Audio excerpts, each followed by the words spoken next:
and give everyone a chance to... From my personal experience, so I can only talk to it from a personal experience position, which is obviously, from the UK.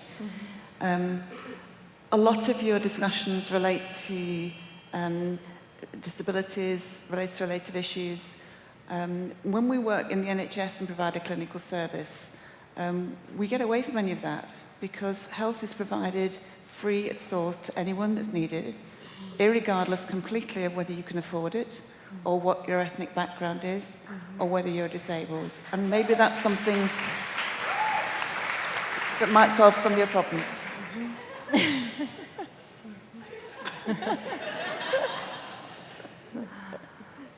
We don't have that. Yes.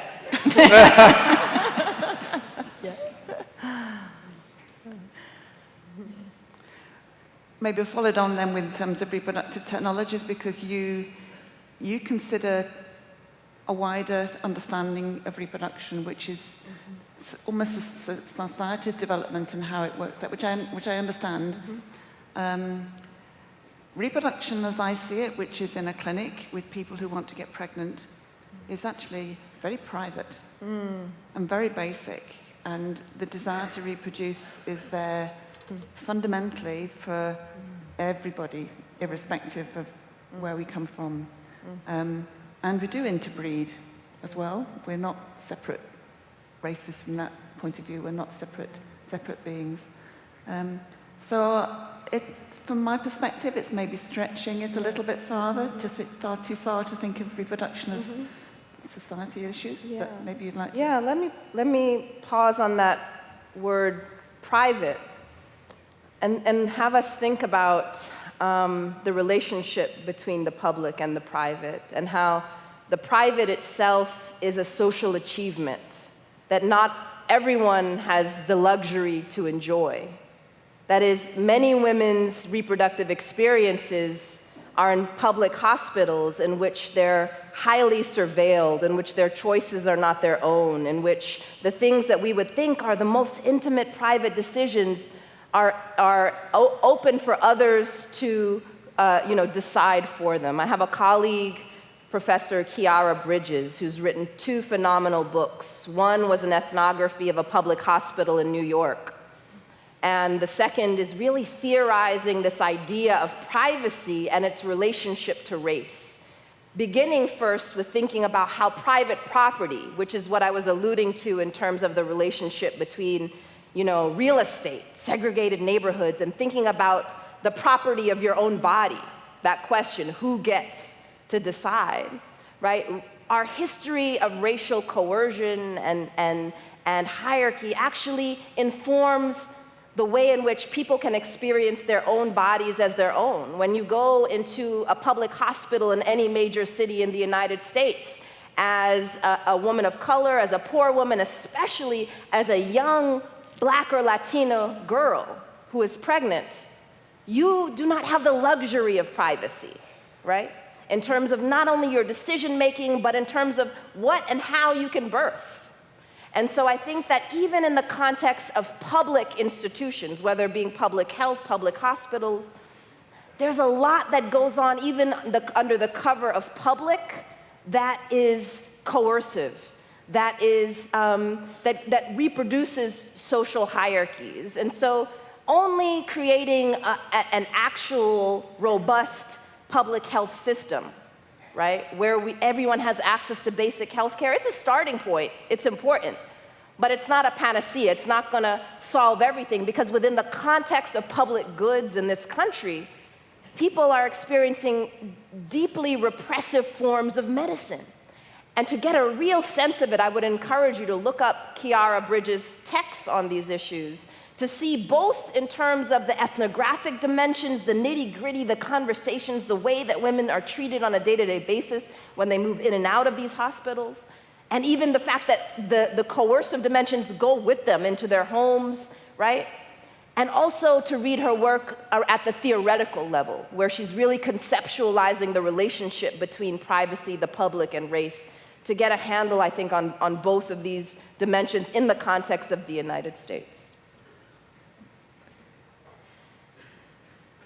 One of the things that really struck me about what you were talking about was this concept that a lot of people that suffer from genetic disease, they don't want to be quote unquote cured, right? And I think that's something that's interesting about genetic disease that separates it from having the flu or something like that, right? You know, our genes are very central to our being. But there are patients who do want to be cured. So that's always been a tension that's been on my mind. Yes. You know, as a scientist, you know, there is this pressure to try to develop a technological fix. But then, of course, there's a pressure for people that don't want that fix to take that fix. So I'm really curious your thoughts on that tension. Yeah, I mean, I think that's one of the central fault lines. But I think one of the ways that I think about it is really for us to begin to appreciate the social complexity of the people and the worlds in which medicine and technology are relating, right? I think too often my experience has been that the social dimensions get flattened in these conversations, and a particular kind of poster child that is very enthusiastic and as a kind of cheerleader for the science becomes the face of the public and comes to represent everyone. To me, that's the kind of flattening of social reality.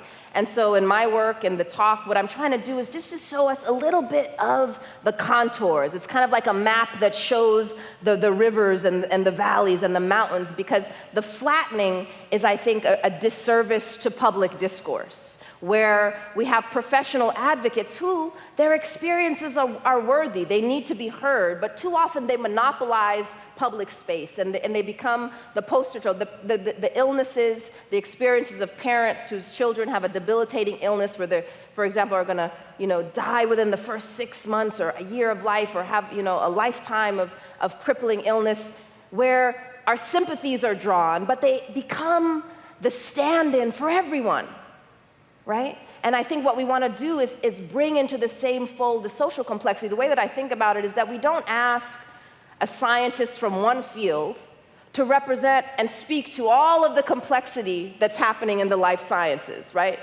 You know what you know, your lane, and we appreciate at the epistemic level the idea of biological complexity, that we're not going to have one expert that's going to stand in for all of the dimensions of biological life, but we often do that with social reality, right? We think that one sociologist can speak to all of the complexity, right? And I can't, right? And then same way, one set of patient advocates or one advocacy organization should not present themselves as the voice of the public, as a stand-in for everything and everyone. What we have to do is hone technologies of deliberation in which we can come together in venues like this and give voice to the variety, the heterogeneity that's among us. Where not one group or one stance is monopolizing the conversation and sort of directing the direction either against or for science, which is a false binary that I hope we will begin to dismantle. I want to comment on your question. Often the answer to that question is that we want to give people a choice. And we have to deconstruct choice. What are the factors that influence anybody's decision about such incredibly painful, personal, complicated issues as using prenatal testing or undergoing abortion, or all the issues that we're going to be raising today, and I'm going to be talking more about that this afternoon. We make decisions under the duress of enormous social pressure. However we're positioned socioeconomically, for example. So we'll come back to that, but I want to talk more. You, Ruha, you raised such a broad picture. I appreciate the wide view. And I often think, actually I'm on a panel and I think, we should have had more economists here to give us that factor in these discussions. So I just want to hear you talk about economic disparities and how they operate as a subtext to these genetic technologies. Huge question, and I do wish there was an economist here, a critical economist, who could speak to some of this. I think my starting point is to, yes, acknowledge economic disparities, which I see as falling into the questions of access to even, basic healthcare, much less, high-end reproductive access. I remember when I was a grad student at Berkeley on student health insurance, my 2-year-old was running and split his chin open on the sidewalk, and sitting there and thinking, can I take him to the ER? Nope, I can't, right? It wasn't gonna be covered, and luckily he's one of those overhealers, so like Harry Potter, just like sizzled up and got a little healed very quickly. But thinking about questions of how people are just juggling the everyday in response to these high-end technologies. One of the people I interviewed for People Science put it like this. She said, before we figure out how to get to the moon, can we make sure everyone on my block can get to work? That kind of juxtaposition of who gets to set priorities. The initiative that I studied for People Science was a stem cell initiative that my dissertation advisor at the time, Professor Thompson, encouraged me to think about with these lenses in mind. And it struck me that at the same time that Californians went to vote for Prop 71, which did invest $3 billion into building an entire infrastructure around stem cell research, a new state agency, a new constitutional amendment, that would end up being, I think, $6 billion with all of the interest over 10 years. The very same ballot had Prop 72 on it, which was attempting to expand employee-based health care to most Californians. And at that election, we, those who voted up the future of regenerative medicine and voted down the expansion of basic health care, which to me speaks to this idea of our imagination. What do we think is worth investing in? What is a priority? What can't we live without? And it says to me that you must already be pretty secure with your basic healthcare needs if you can project into the future stem cell cures, but not so worried about being able to take your son to the ER when they crack their chin open, right? It says something about where you are currently that you can project into the future and not worry about the now, right? And so in some ways, this is about access, but not simply access to what's coming, but access to what's already here. There's so much that we're talking about. If there was political will around it, if there was a sense of social solidarity, right? There are things that we could do yesterday that we haven't done that could heighten people's, experience of life yesterday, right? That we don't have to, experiment, we don't have to tinker with, but that we choose not to do. And this is something I think we have to grapple with. Thank you for that. I want to raise one of the questions that one of our high schoolers actually submitted that kind of feeds into this. And this high schooler said, what can we do as high schoolers to impact reproductive technologies in order to focus on bridging, highlighting, and educating people on class, race, and disability divides? I mean, what would you say to the young people in this room? I think that also applies to the college students here as well. Mm-hmm. I have lots of thoughts about that, but I could open it up and just see, does anyone else have some thinking around that before I continue? Why don't you say a few things and then... Sure. So, I think ground zero for a lot of this is pedagogy, is what happens in classrooms and schools, and the way that we discipline students to think and become expert on one thing and not being able to see the connections between fields, between questions. And one of the programs that I was really impressed with when I was a postdoc at UCLA at the Institute for Society and Genetics was a pilot program in a local school in Watts, Los Angeles, in which they were introducing a curriculum around genetics, but that completely integrated the social dimensions, the ethical, the political dimensions, and it also started from students' own experience of genetics, right? So it didn't create the false binary of these are the intellectual questions and these are the personal, It brought those into conversation. It didn't rely on the false binary between these are the social things over here and the scientific things over here. It was built around the connections, and I think we do our students a disservice, we do our society a disservice because we're not equipping our students to really understand that the social, the political, the ethical are not ancillary. They're not the tag-on. They're not the thing that you do the science first and then you add a week of ethical questioning at the end of the semester when everyone's just ready to go home, right? I've been at so many meetings around whatever, gene editing, stem cell research, where the ethics are the very last panel at the end of the day when everyone has their carry-ons and about to go. Or the very last panel when there's like, you can smell the dinner simmering in the background, and no one's really. Or, really good one, where there was an ethics panel at the end, someone must have complained, so they added an ethics panel at lunchtime when everyone was like opening their chips bags and things. And I said, the ethics are very hard to hear. And so thinking about pedagogy, so if you're a student and you notice that these false binaries, science over here, society over here, personal over here, scholarly over here, that they're informing the structure of the curriculum or the structure of the class, ask about it. Say, why is this class or this workshop or this curriculum designed like this? And this is what I mean, that the questioning of design applies to every social arena. There are always things happening behind the scenes that then we take for granted. We think this is just the way things are. This is just the way things have to be. As students, you have to question how things have been designed, right? So one of the people that I interviewed for People Science put it this way with respect to stem cell research. They said, they were talking about different advocacy groups in California after the passage of that Prop 71. They said, we don't just want to be on the table of stem cell research, we want to be at the table of research. That is, we don't want to just be the test subjects where you call us in to get a diverse clinical sample, right? Which is where the whole diversity rhetoric steps in.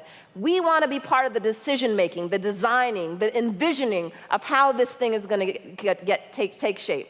Great. And students, again, you empower yourselves to do that questioning, to ask, why is this the way it is? Why can't it be differently?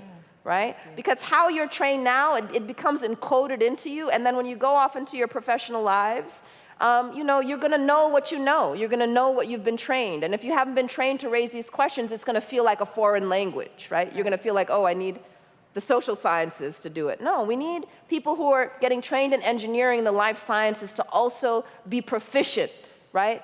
Be conversant in these kind of things, and not sort of tagged on at the end. Right.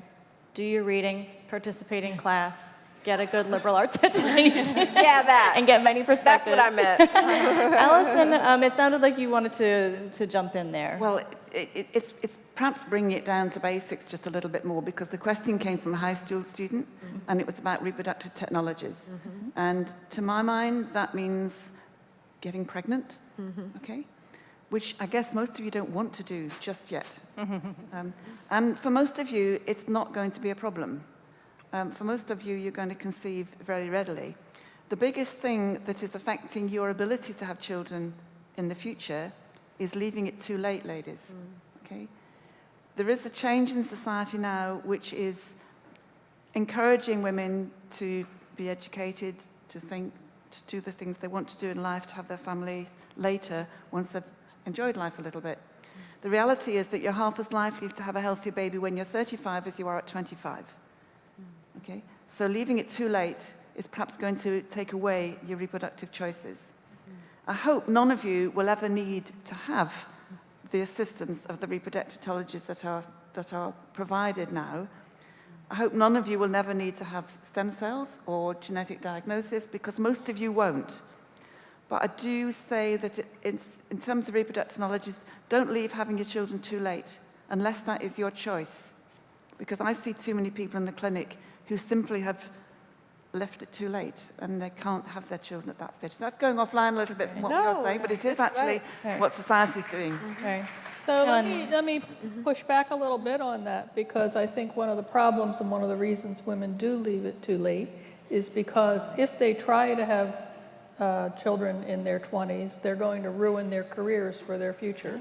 Because at least in our country, we do not allow for maternity leave universally, and we certainly don't have access to good childcare affordable for everyone. And so they're making a choice in their 20s. Do I want to have a career, or am I going to take off into the baby track, the mommy track, and not be able to come back?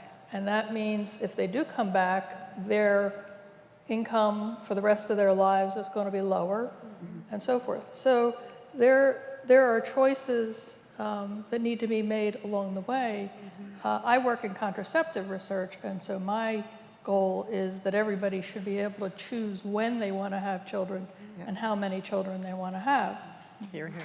There is a huge disparity in access, and for a long time, people made judgments about what did women want.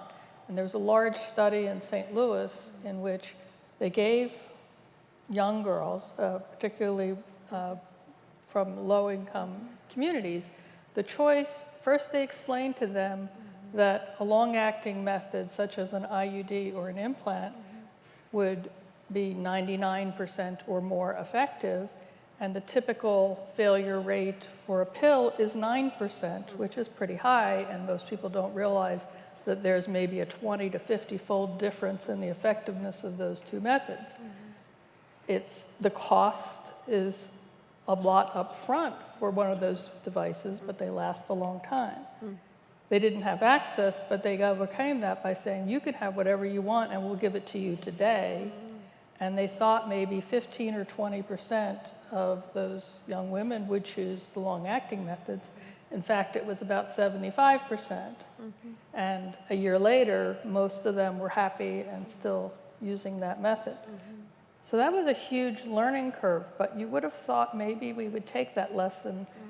And by the way, it brought teen pregnancy down in the area from 35 to 6, a huge factor. And it has not been generally applied, although at least with the passage of the ACA making methods, and having no cost associated with getting the method has been a big factor in increasing the accessibility. But that's a huge, I don't know how you work all that into the health disparities, but that is, to me, a big factor that, wealthy young girls manage to find contraception if they need it and want it, and low-income women do not have that same access. Right.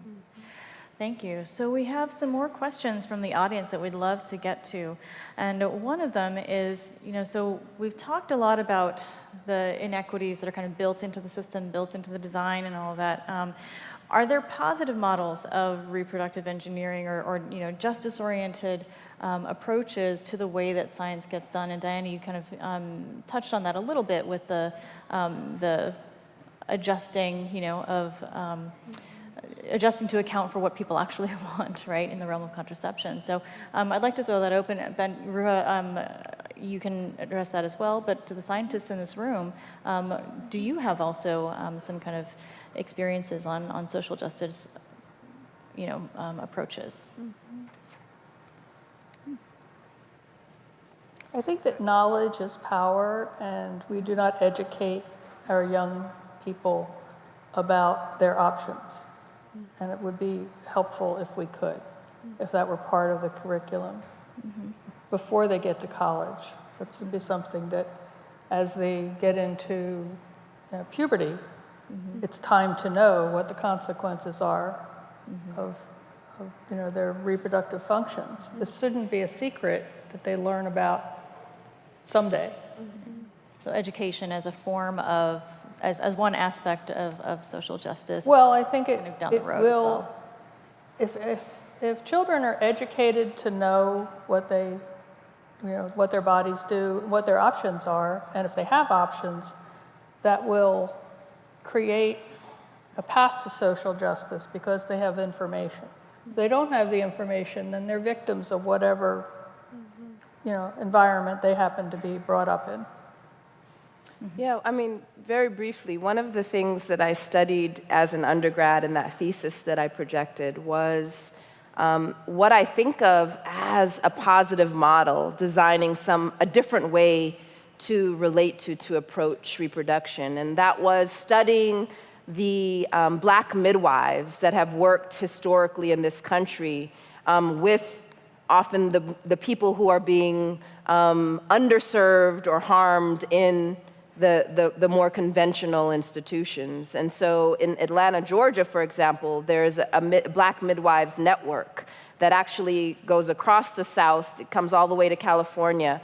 And one of the things, the differences in this model of approaching reproduction is that these are people who are embedded in the communities that they serve. And so if you talk about what young women know, they're not first learning about particular things when they go to a visit with a doctor. These are conversations and ongoing relationships that inform what they then know about their body, about childbearing, et cetera. And so part of it is to think about the relationship that experts have to the communities that they purportedly serve. And the greater the distance, the likelihood that all kinds of things fall through the cracks. And so for those who are interested in different kinds of models, this is just one, of how we can approach reproduction. I would say look at specifically the Black midwives network throughout this country that in many states has been outlawed or in different ways been pushed to the margins for a variety of reasons. But just thinking about how to recoup some of those traditions and those approaches as we move forward, right? It's not either or. It's not high-tech or kind of low-tech midwifery. It's thinking about how we can integrate it so that everyone can have the experience that they need to have. Right. Can I respond? Sure. I had a second to think about the question about young women planning their motherhood around their careers. How about putting pressure on employers to be much more flexible with part-time work, with childcare in the workplace, with working at home?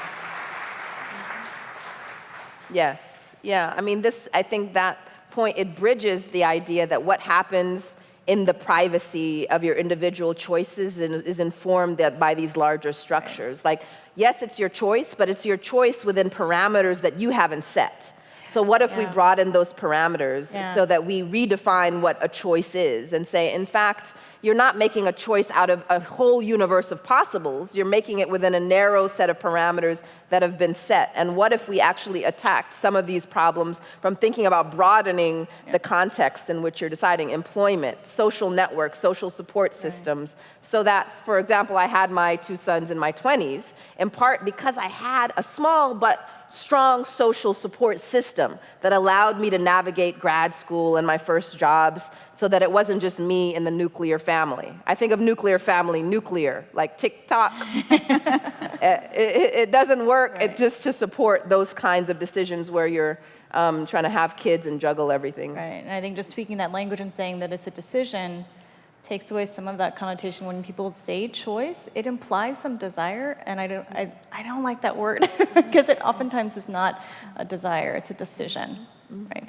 Alison, you had something else? Oh, I would like to go. It was following on the question that I wasn't quite picking out on about what are the good points and are the good experiences of reproductive technology, and there are lots and lots and lots and lots of them, and I would not be working in a clinical practice providing reproductive technology on a day-to-day basis unless 99% of what I did was what patients wanted and they went away happy. The problem is, I think, is that the press, the media, they like the difficult stories better than the good stories. So we hear the bad things. They like science fiction stories. So we hear science fiction's what if this is going to happen, this is bad. And we're not hearing those good stories. Right. But I mean, there are dozens of clinics out there providing treatments, not some of the new things we're still talking about now that are being developed, the mitochondria stuff, the stem cell stuff, that's still very new. But technologies that 10, 20 years ago were new, but are now absolutely standard, and we don't worry about them. We thought heart transplants, kidney transplants were going to be horrendous things that were going to change people's personality. Now they're every day. So there are lots of good news stories out there. It's just they don't always make the headlines. Right. Karis. Oh, yeah, I just wanted to pick up on a couple of points that have been circling around. But many of you are probably aware that some of the Silicon Valley technology companies have instituted a benefit. They cover egg freezing for women. And that's an example, I think, on the one hand, it's a wonderful thing to do. It recognizes that you're likely not going to have your family life and your reproductive time be right in relation to where you are in your work until it's quite late. But it also is this thing that you talked about of the technological fix for the social problem, that instead of doing what Marsha was asking for and actually reframing the workplace somewhat to allow people to have their children earlier, it assumes or accepts the status quo. So that's that. And I also wanted to just kind of bring that back to this idea of going wide that Ruha has been talking about, and not really necessarily seeing it as confrontational with the science, but actually seeing the two as really coming together on this. So there's an old feminist slogan that every technology is a reproductive technology. And I'm trained in the sciences originally, and I'm a real technophile. So I love the sciences, I love technology, and so I always, in my classes, I teach every technology is also a destructive and a productive technology. And being able to pan back when you need to think about what lives are being made to live, what futures, presents, and pasts are dying in living in the way that we're currently living, and who works and how do they work and what kinds of work is recognized and remunerated. And I'm working in the US partly at the moment, and there the healthcare is dependent on the labor function as well. But one of the situations we have with reproductive technologies and the genetic screening technologies and mitochondrial work and things that's happening at the moment is we're extremely concerned, rightfully, about becoming selecting societies. Of course, we're already selecting societies in all the ways that Ruha was talking about. But we're concerned about doing it in this very, very purposive way. But what we're dealing with is what you were saying, which is individual people, often they've often watched a child die, or they're living with children with large amounts of suffering, or they themselves have. And often they don't want to design a race, they just want a baby who won't die or won't really suffer. And one of the things that the youth can do is ask for good data. We need to take those decisions off the backs of individual couples and off the backs of the individual Petri dish and say, let's just take a deep breath. What are we selecting for? What are we selecting for? Who gets to go to school? Who gets to go to university? Which embryos are we deselecting? Which pregnancies are we supporting? Which mothers get to keep their children and raise them in conditions of dignity and economic stability and housing security? We need to be able to collect good data, and we have the capacity now. We're living in a data-rich society.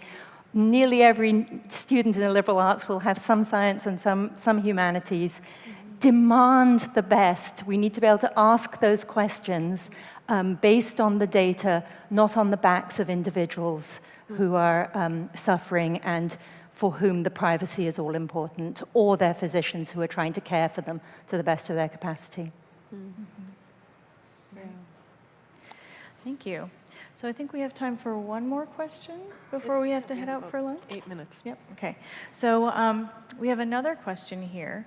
If the technology to alter the genetics of humans before they're born becomes available, how do we prevent the privatization of this technology from creating an elitist society in which only those whose parents could afford their genetic advantages succeed? So is the answer to, it kind of gets, you're critiquing this idea that, is access the solution so that everyone, is that going to level the playing field? Or is it a zero-sum game? Is it not possible to actually be socially just? And if that, then what?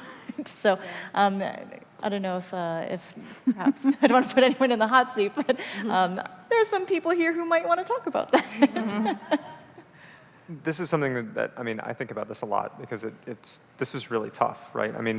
There are already huge disparities in medicine to begin with, right? Who gets access to different medicines? But writing that into someone's genome and passing it down to their kids, that's a whole different ballgame from like, do you have access to the latest cancer drug, right? But like, you know, do your kids get this disease or not is a totally different thing.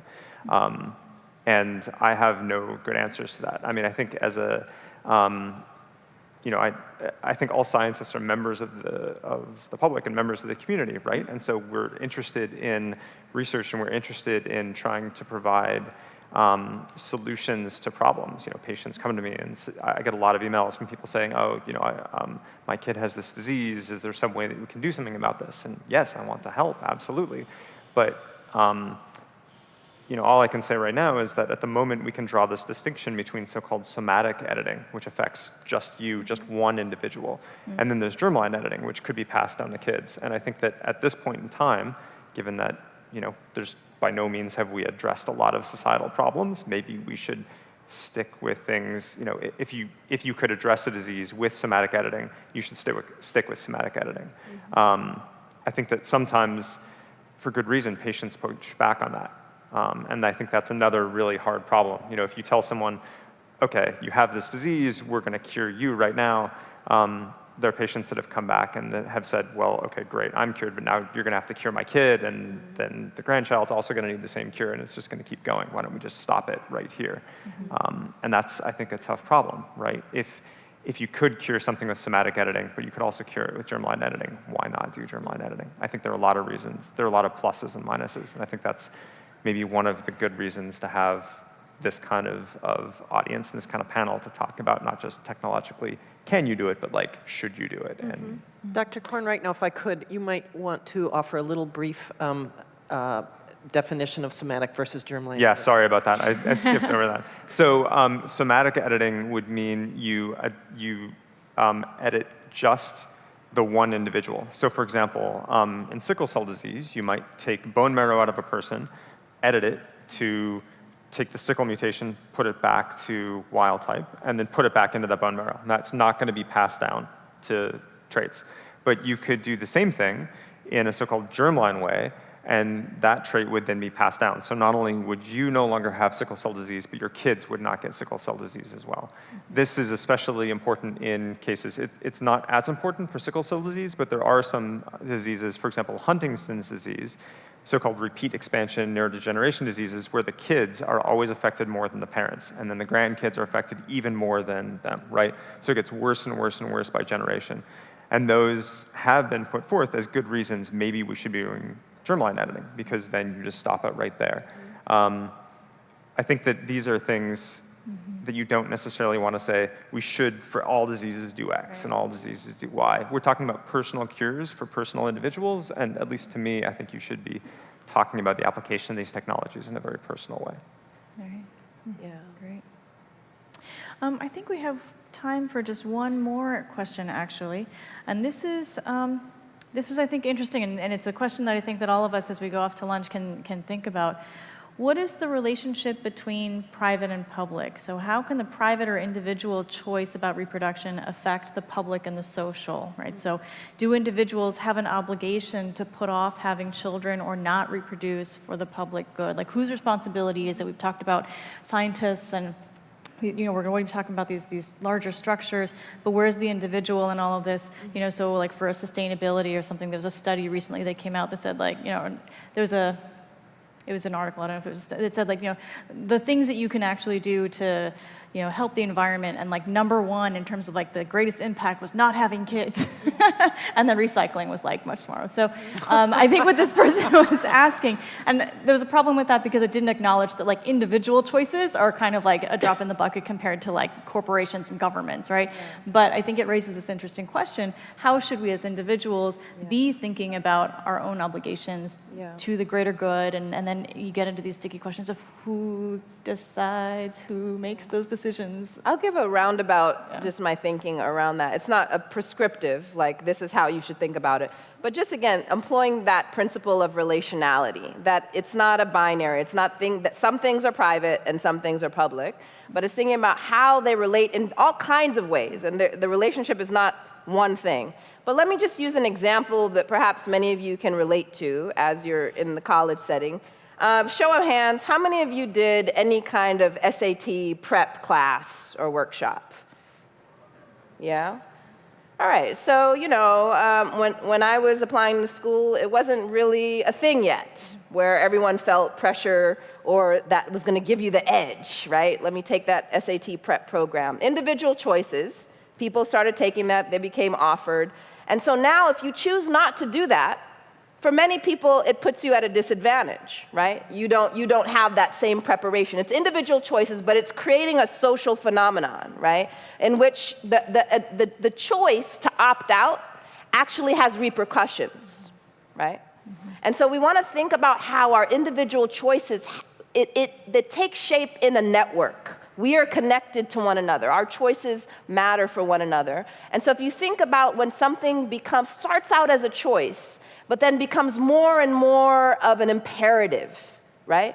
Then we have to question, is it really a choice anymore when there are these repercussions if you decide not to do it? It blurs the line between a choice and something that's imposed upon you, right? Mm-hmm. And so I think we want to take that principle and think about how it relates to all kinds of things that start out purely, seemingly individual, private, but through the collective choices that are made, the kinds of availabilities, that it creates imperatives that when you decide not to, and it relates to the question before, that it can then leave the realm of pure individual choice and become a public issue. It's this feedback loop and everything. Yeah. So Alison, yes. Yeah, just can I address this not in reproductive terms, because I think that is too complicated, because the individual drive to reproduce is just too strong. But think of it in terms of vaccinations. In society, we encourage everybody to vaccinate their children against germ measles or whichever you want to do. And society, certainly in the UK, it's a national program. Probably it's the same here. Some children are going to feel a bit ill, but we actually agree that it is better from the benefit of society that a small number of children might become ill in order for the greater good of the whole society. So there are good examples of where private and public matters do work together very well. Except I was going to bring that up as one of the problems that's happening right now with vaccinations. A program that has done away in this country with polio and measles and deaths from whooping cough and so many other things, but now with the anti-vaccination programs that are happening out there, these diseases are coming back. Right. So the decision to opt out now not only has consequences for the child, but for the herd immunity that the vaccination depends on to be protective of the entire population. Yeah, thank you so much. Can I? Really quickly, okay. sorry. No. Okay, I just want to, several cliches come to mind. The personal is political, private decisions have public consequences, and a bumper sticker I saw, which is everyone does better when everyone does better. And I very much appreciate that question because it speaks to the realization that our thinking collectively benefits everybody. Right. And we're so pressured in our lives now to think about what's going to work best for me and my children, and we don't realize the cost of that mindset. Right. These things are not mutually exclusive. Thank you. Thank you. Thanks to our panelists. And just a reminder, if you would like to continue this discussion or another discussion, there will be tables in the forum inviting you to do so. Thanks for the enormous numbers of questions that came in. Look for some of those questions to appear on the screen here and also the results of the first poll. Enjoy your lunch. Thank you.